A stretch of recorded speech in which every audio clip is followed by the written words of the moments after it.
Hey everyone, welcome back. It's your host right here in the States, breaking down the story that mainstream media is too polite, too cautious, and frankly too comfortable to call straight. Today we're going to do something different. We're going to tell it like it is. No filter, no sugarcoating, no diplomatic dancing around the obvious. So here's the setup. Washington has rolled out a mountain of policies over the last few years: executive orders, tariff hikes, technology bans, national security reviews, investment restrictions, you name it, all clearly designed to box out Chinese cars from our market and choke their global growth. That was the plan anyway. And what happened? Chinese auto exports didn't stall. They didn't even slow down for a single quarter. They went absolutely ballistic worldwide. Global sales are climbing like a SpaceX rocket on a hot summer day. So what the hell is really going on today? We're going to tear this apart piece by piece, layer by layer, because this story matters not just for Wall Street, not just for Detroit, but for every American who buys a car, every American who works in manufacturing, and every American who cares about whether our country still knows how to compete in the 21st century. How did America's carefully crafted sanctions, drafted by the best trade lawyers money can buy, turn into the ultimate reverse assist for our biggest strategic competitor? What makes Chinese automakers stronger every time we slap them with new restrictions instead of weaker? And at the end of this high-stakes chess match, who actually won, who got played, and who's about to get blindsided by the next move? That's what we're here to figure out. Let's kick it off with the raw numbers, because math doesn't lie, and numbers don't have political agendas. In 2023, China exported 4,910,000 vehicles. That alone was a record. In 2024, that jumped to 5,859,000. Nearly a million more in just 12 months in 2025. It hit 7,098,000, blowing past every forecast from every major consulting firm. And now, in just the first half of this year, 2026, they've already blown past 5 million units exported. Think about that. Half a year, 5 million cars shipped to every corner of the globe except ours. June alone was a historic milestone that the industry will be talking about for decades. For the first time ever, monthly exports crossed 1,037,000 vehicles. That's more cars in 1 month than some countries produce in an entire year.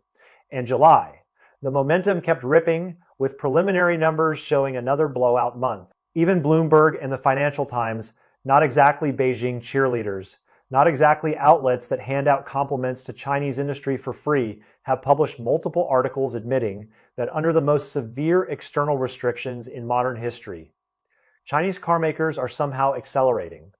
That's not opinion. That's data, that's reality. They're literally running faster with weights on their ankles, which tells you something about their determination and their capabilities. Now here's where it gets truly mind-bending. The part that keeps trade analysts up at night back in April of this year. U.S. Trade Representative Greer formally locked in a rule that refuses to modify the so-called Connected Vehicle Restriction Clause. This wasn't a proposal, wasn't a discussion draft, wasn't something for comment. This was final, signed, and sealed. Under their plans, starting with the 2027 model year. If your car contains any Chinese origin communications hardware or software, chips, modems, antennas, operating systems, navigation modules, telematics units, anything, even if the whole damn vehicle is assembled by American workers in a US factory bolt by bolt, using American steel and American glass and American tires, it's banned from sale, period, full stop. End of story. This isn't standard trade protection. This isn't the kind of tariff war we've seen before. This is a flat out no exceptions, shut the door forever edict that goes far beyond anything we've ever done to Japan, Korea, or Europe. The Wall Street Journal recently hit the nail on the head with a brutally honest analysis. This targeted interdiction on underlying software and hardware, dressed up in national security language and justified with cybersecurity concerns, is really about one thing: the deep, sweaty palmed. Existential anxiety that Detroit feels as the industry goes smart, electric, connected, and software defined. They know they're behind. They know they've lost the lead in batteries, lost the lead in chips, lost the lead in over-the-air updates. And instead of investing their way out of the hole, they're begging the government to hold back the tide with regulations. That's not strategy, that's desperation. But then comes the million-dollar question, actually the trillion-dollar question, because the auto industry is measured in trillions. Now, if we slam the US door shut, who the heck bought those extra millions of Chinese cars? Because they didn't disappear, they didn't pile up in parking lots outside Shanghai. They went somewhere, and that's where Washington's strategy backfires so beautifully, so completely, so thoroughly that it's almost comical, except it's not funny because we're paying for it with our own global influence. The Financial Times ran a commentary just days ago that I recommend everyone read, because it's brutally honest. Washington's containment strategy didn't work. Instead, it accelerated Chinese automakers' scramble to plant flags across every other continent at a pace that would have been unthinkable 5 years ago. A few years ago, a lot of Chinese executives had this obsession, this deep-seated ambition. They thought they hadn't truly made it until they cracked the US market, because we're the single most profitable auto market on earth, with the highest average transaction prices, the fattest margins per volt vehicle, and the most sophisticated consumers who are willing to pay for premium features. That was their gold standard, but our aggressive, layered sanctions killed that dream cold. It wasn't a gradual cooling, it was a full freeze. And you know what? That turned out to be a gift to them, because once we made the US essentially unreachable, they looked at a globe spinning on their screens and said, all right, if not North America, then where else? And they started running, not in panic, not in confusion, but in liberation. They were finally free from the obsession with our market and could focus on the rest of the planet without distraction. And run they did. A global land grab unlike anything we've seen in industrial history. Certainly unlike anything we've seen from any country since Japan in the 1980s, but on a much larger scale because the product is better and the technology is more advanced. Take the China Passenger Car Association's data from May 2026, which is meticulously tracked and widely respected in the industry. That month, new energy vehicle exports hit 424,000 units, a jaw-dropping 112.6% year-over-year increase. That's not incremental growth, that's exponential. And this wasn't dumped into one country or one region, which would have triggered more trade complaints. Latin America, Europe, the Middle East, and Southeast Asia all became parallel growth engines, each absorbing hundreds of thousands of vehicles with their own distinct preferences and regulatory requirements. Let me give you two concrete examples that illustrate the magnitude of this shift. Brazil. We used to think of it as distant, complicated, logistically challenging, and politically unpredictable. But by the end of July this year, BYD alone sold 23,465 vehicles in Brazil in a single month, grabbing 9.1% market share and becoming the country's fourth largest automaker overall. Trailing only the established giants that have been there for half a century. That's not a niche, that's a major player reshaping an entire continental market. Over in Europe, the EU tried to follow our lead. In late 2024, they wanted to slap on countervailing duties, thinking they could copy our playbook and protect their own domestic champions. But guess what? Volkswagen and BMW led the charge against it publicly and aggressively because they're way too dependent on their Chinese joint venture profits and their supply chains inside China. Their Chinese operations are cash cows that fund their global research and development. So the EU policy ended up watered down to the point of irrelevance, with tariffs that were so low they were essentially symbolic. And Chinese brands, they just shrugged, adjusted their strategic map, and pivoted their heaviest firepower toward the global south, Africa, the Middle East, Southeast Asia, Latin America, and parts of Eastern Europe.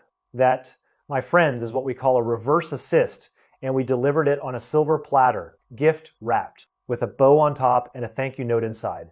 We literally did their strategic planning for them. Now, some of you might ask, and it's a fair question, if we slap 50 or 100% tariffs, won't other countries follow suit? And if they all pile on, won't Chinese exports eventually collapse under the weight of all those barriers? That's the conventional logic, and it sounds reasonable. Some did follow, at least initially. Mexico, for example, hiked tariffs on Asian-built cars, including Chinese, up to 50% back in January of this year, under pressure from the US and from local manufacturers who felt threatened. By conventional economics, a 50% tariff should raise prices through the roof, crush demand, and cut sales in half, if not more, right? That's what every textbook would predict. Wrong. The latest numbers show that in the first half of this year, Chinese auto retail sales in Mexico didn't drop. They actually rose to 137,500 units. Their market share went from under 1% back in 2020, which was basically negligible, to a staggering 17% today. That's a 17-fold increase in market share in just 6 years, under rising tariffs the whole time. Bloomberg reported in early August, with a tone of genuine surprise, that high tariffs have completely failed to slow Chinese brand expansion. So much for textbook economics. So much for the conventional wisdom that tariffs are a silver bullet. So much for the idea that you can just tax your way out of competition. Let's dig into why this is happening. Because the mechanics matter if we want to understand the long-term trajectory. Back when tariffs were low, Chinese automakers would build cars at home, load them onto ships, and send them over simple, cost-effective, high margin. Minimal friction, that's the traditional export model that Japan and Korea used in the 70s and 80s, and it worked well for a while. But when tariffs hit 50%, or in our case, effectively doubled to 100% for many categories, direct exports become a money-losing proposition. The math simply doesn't work. Did that stop them? Not a chance. They adapted faster than anyone expected. Take Brazil again as the perfect case study. Local consumers there are used to ethanol fuel, which requires different engine calibration, different corrosion resistance, and different thermal management systems because ethanol is more corrosive than gasoline. So Chinese automakers set up dedicated research and development centers right in Brazil to tailor their powertrains and thermal management systems to local conditions, employing Brazilian engineers and using Brazilian testing facilities. And just this past July, BYD and others announced they're pouring 5.5 billion reais, that's roughly $1 billion at current exchange rates, which is a massive commitment into building massive local production complexes, including stamping, welding, painting, and final assembly lines, plus battery pack assembly and motor manufacturing. They even set a hard target by early 2027. The Brazilian plants must achieve over 50% local content by value, which means they're bringing in suppliers, training local workers, and building an entire ecosystem from scratch. Do you see the shift? This isn't just selling cars anymore. This is exporting entire industrial ecosystems, supply chains, tech standards, manufacturing know-how, workforce training, supplier networks, quality control systems, after-sale service networks, financing arms, wholesale. Our tariffs force them to become true global multinationals with research and development and production right in the markets they want to conquer rather than just remote exporters. That's the opposite of what we intended. We built a wall and they built a factory on our side of it and then another one in the next country and another one after that. If this sounds familiar, it should rewind to the 1980s, which is a period every American trade official should have studied carefully. The US hammered Japanese automakers, the Plaza Accord, voluntary export restraints, quotas, threats of even higher tariffs, the whole protectionist playbook.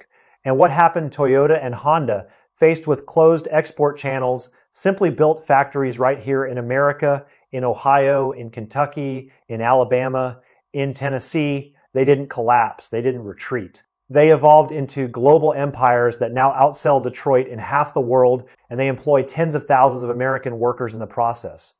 Now we're trying the same script on China, and history is rhyming so hard it's almost embarrassing. Except the Chinese are executing even faster and more aggressively than the Japanese did because they have more capital, more state support, and a larger domestic base to fund their global expansion.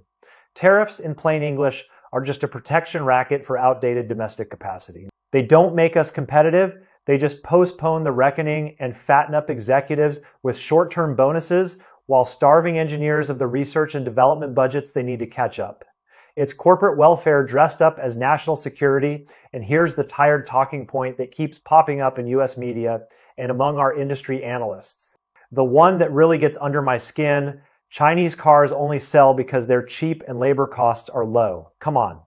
It's 2026, that stereotype is dead, buried, and should have a tombstone. That explanation might have worked in 2010, but not today. Their real moat is economies of scale. The single most powerful force in manufacturing, the thing that made America great in the first place.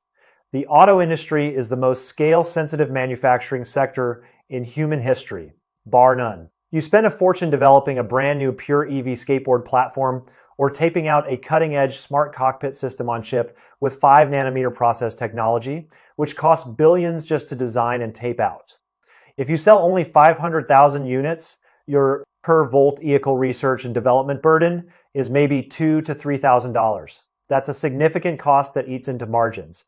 But if you sell 5 million units, that same research and development cost gets diluted to $200 or $300 per car. That's the power of volume, the power of spreading fixed costs across an enormous base. In the first half of 2026 alone, China sold a staggering 7,446,000 new energy vehicles, just domestically within its own borders, before counting any exports. That means every single component, every stamping die, every software update, every sensor calibration, every battery cell gets amortized across an ocean of cars. No one else on Earth can match that denominator. Not us, not Europe, not Japan, not Korea, not India, not anyone. That's their real competitive advantage. And it's structural, not temporary. Here's the subtle but critical twist that most analysts miss, the one that really changes the game. In the first half of this year, total domestic auto sales in China actually dipped by 4.1%. That's a meaningful slowdown. The kind that would have sent shockwaves through the industry a decade ago. In the old days, a home market slowdown would force Chinese automakers to tighten their belts, cut research and development budgets, delay new models, and potentially lay off workers, but not now. During that same period, their overseas exports surged by 65.3%. So the overseas market has officially taken over as the core engine keeping China's total auto volume expanding, even when their home market hiccups. And with that global volume as a safety net, they can plow their profits right back into next generation tech at a pace we can't match because we've given up on global scale. Right now, the upgrade cycle for Chinese smart vehicles, 18 months, a year and a half from concept to updated model, from design freeze to showroom delivery. That's faster than consumer electronics. Compare that to Detroit's legacy giants. We pass all these restrictions to keep the strongest competitors out, but then we also shoot ourselves in the foot repeatedly. Last July, the Trump administration signed legislation that prematurely ended the $7,500 federal EV tax credit for new buyers, just as the industry was ramping up.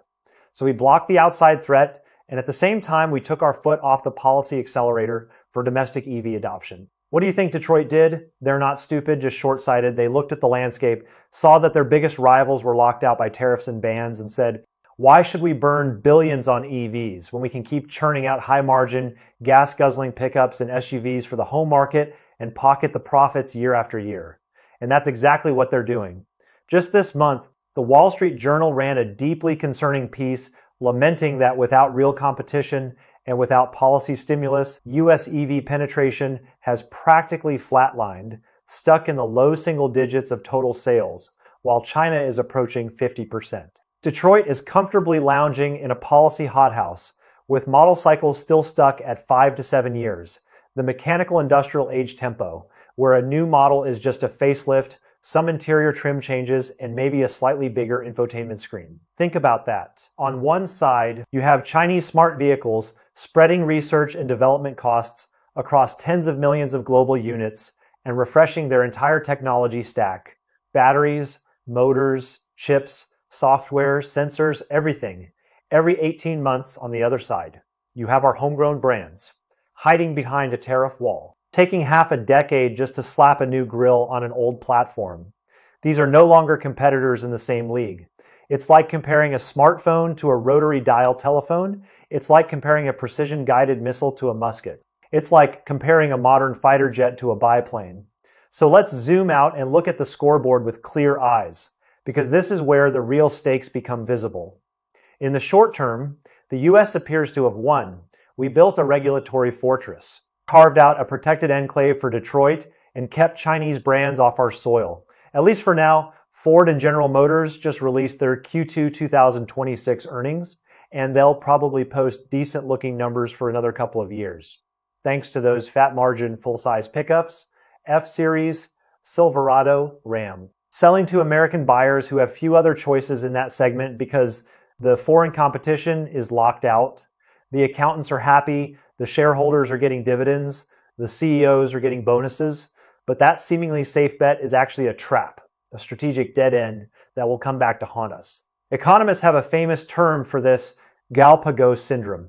It refers to how Japan's mobile phone industry evolved in total isolation, creating hyper-local standards for mobile payments, digital television, email, and internet access that worked only in their own bubble, and then got completely steamrolled by the global smartphone wave when Apple and Android went worldwide in the late 2000s. Right now, the US auto industry is perfectly replicating that historical mistake in real time before our very eyes. We're building our own isolated ecosystem that's incompatible with the rest of the world. and we're congratulating ourselves for it.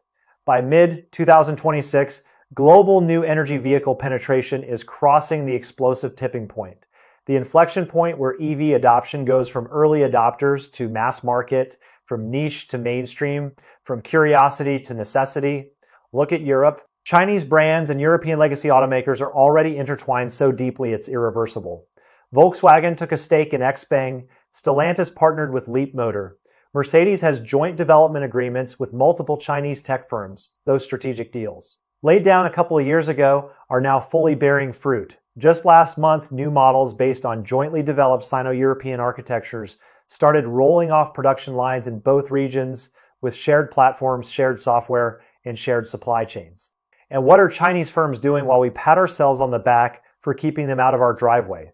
They're racing across Europe, the Middle East, and Latin America to establish next-generation standards for 3 electric system supply chains, batteries, motors, and power electronics, plus charging infrastructure, plus software-defined vehicle architectures, plus cloud connectivity, plus autonomous driving algorithms.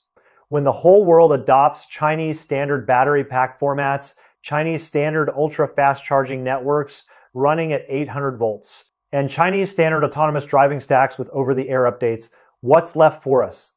Our global market share in Asia Pacific and Latin America is visibly eroding. The first half numbers this year show another big drop, with American brands losing share in every major region except North America. More fatal than lost sales. WEV completely surrendered any seat at the table for setting the global rules of the smart car era. We're not just losing market share, we're losing standard setting power. We're writing ourselves out of the future, one protectionist policy at a time. Look back at these wild 3 years from 2023 through 2026. Under relentless US policy pressure, tariffs, bans, national security reviews, executive orders, investment screening, technology export controls, Chinese automakers didn't retreat, they didn't fold, they didn't panic, they didn't beg for mercy. Instead, they gritted their teeth and completed a full industrial closed-loop ecosystem in record time, faster than any analyst predicted. They went from simply exporting finished vehicles to exporting entire new energy infrastructure, plus smart ecosystem packages in one integrated move: batteries, charging networks, software platforms, after-sale services, financing, even local manufacturing with local partners. They went from being suppliers to being standard setters. Meanwhile, the US auto industry's overseas footprint has shrunk back into the cozy little bubble of the North American Free Trade Zone. Canada, the US, and Mexico were not competing globally anymore. We're camping regionally, hoping the rest of the world doesn't notice that we've given up. So let's circle back to the opening question, the one that matters most, the one every American should be asking after all this effort, after all these policies. After all these speeches about national security and supply chain resilience and protecting American jobs, did we actually stop Chinese cars? Or did we help them unlock a much bigger world? Protectionism buys you a quiet, comfortable afternoon in a controlled environment. But it guarantees a long-term technological island, a fortress that eventually becomes a prison decades from now when historians look back at this pivotal moment, the year 2026. I don't think they'll write, America saved its auto industry. I think they'll write, America held on to the sunset of old Detroit and handed the dawn of the new automotive age. Wrapped in a bow with free shipping and a 5-year warranty straight to China, that's not hyperbole, that's the trajectory, that's the arc. And we need to face it because ignoring it won't make it go away. We need to compete, not hide. We need to innovate, not legislate. We need to build, not ban. That's the reality, whether we like it or not. I'm your host, calling it like I see it. No sugarcoating, no spin, no corporate PR, no diplomatic waffling. Drop your thoughts in the comments. Let's argue about this because this is the conversation America needs to have right now before it's too late. And I'll see you in the next one. Stay sharp, America, stay honest, stay competitive, and for heaven's sake, stop giving our competitors free strategy advice and a roadmap to global dominance.